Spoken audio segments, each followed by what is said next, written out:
Dillon Reservoir sits at 23 feet lower than capacity today, its lowest level in recent memory. Phil Lindeman, Krystal, 93 News. First, authorities have identified Nikolai Pozemsky of Russia as the rafter who died on the Eagle River yesterday when his boat flipped through Eagle Vail, making this the first whitewater death of the summer in Colorado. Eagle County Sheriff confirms Pozemsky was rafting with 4 others when their private craft flipped near Dowd Junction. Rescuers found him downriver by the Weston and Avon and performed CPR, but were not successful. All men in the raft were 20 to 30 years old and wearing full gear. Flows in that stretch of river were 718 cubic feet per second yesterday, more than double what they were just 6 days earlier.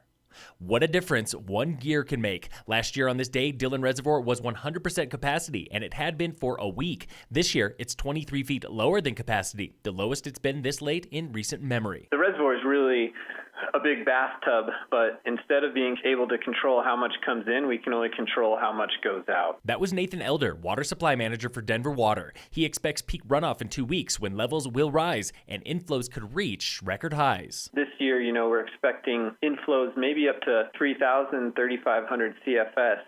So we want to make sure that the reservoir has space to store that rather than passing that downstream. The lake should fill completely sometime around 4th of July. We've had to be patient with runoff, so just if everybody could be patient with the reservoir levels, it will fill this year, but it's just going to take a little bit longer to do that safely. What's this mean for sailboats? Dillon Marina needs an additional 7 feet of water for normal boating, while Frisco Bay Marina needs 17 feet. But first, they've got to finish the big dig. That should be done by late June. Elder says Denver Water maintains low levels for runoff management only, not Frisco's construction.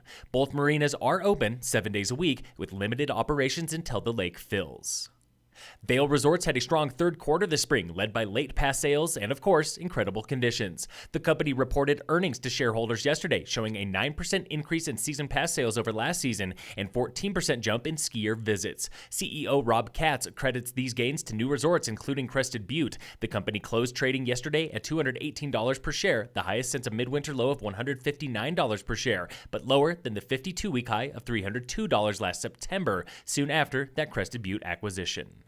Today is opening day at the Dillon Farmers Market with fresh fruit, handmade goods, and live music from now until 2 p.m. Find the market on Lodgepole Street next to the Dillon Marina and leave the dogs at home. Today's music is the O'Connor Brothers Band.